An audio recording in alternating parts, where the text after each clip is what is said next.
My name is John Moore, and I'm an assistant professor in the mechanical engineering department at Marquette University. Fatigue is the cyclic response of a material. So the reason that your car doesn't fail when you drive it off the lot, but it fails several years later, is because you're using it over and over and over and over. That failure is fatigue, and it actually accounts for most of the ways that we actually see materials fail is through this fatigue mechanism. So what caused people to start studying fatigue? Especially they were starting to see in the wheels of railroad cars. They'd seen it a little bit, like I said, in mail carriages and stuff. They would test these materials and they would say, okay, it can hold 200 pounds or whatever.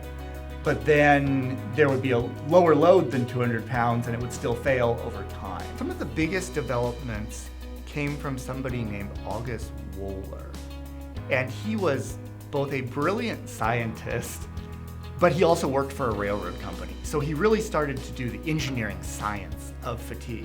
And he determined that fatigue would start at sharp corners. So when you design something, it shouldn't have sharp corners.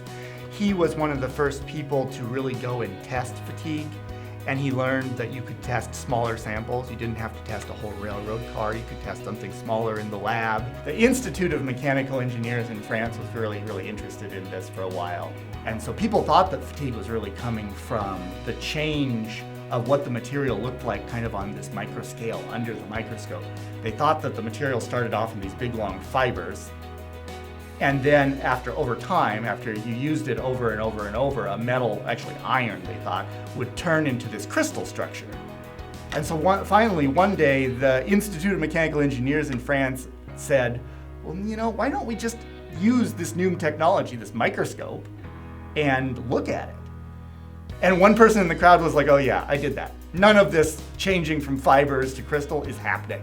But it was really getting to the point in the 1850s that they could use it to dig down smaller than like a human hair and answer these kind of microstructural type questions. Some materials behave better with fatigue. Metals tend to behave better, some do not. If you think of glasses or brittle materials like chalks or something, they don't behave as well. But anytime something's loaded over and over and over, it's subject to fatigue. And you can do an experiment like that yourself. You take a paper clip, you can't break it by just pulling on it, but you pull it back and forth and eventually it breaks pretty quickly. And some of the worst things on fatigue are humidity, especially salty air that kind of degrades the material. Those tend to be the worst environments. And the de Havilland Comet, it was a sleek aircraft and everyone wanted this thing, but then unfortunately in 1 year they lost 3 of them.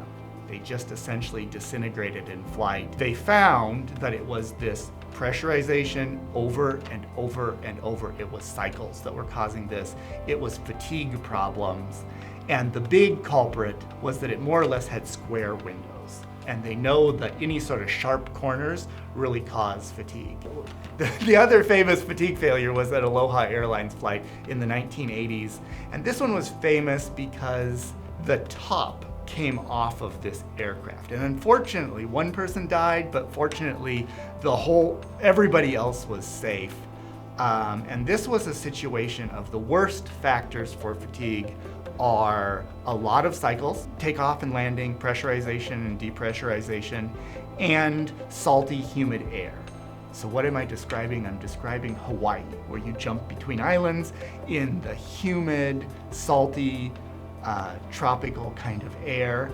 And so that was exactly what happened. There was a fatigue failure and they landed like that. And that really made people start to rethink kind of how they deal with fatigue.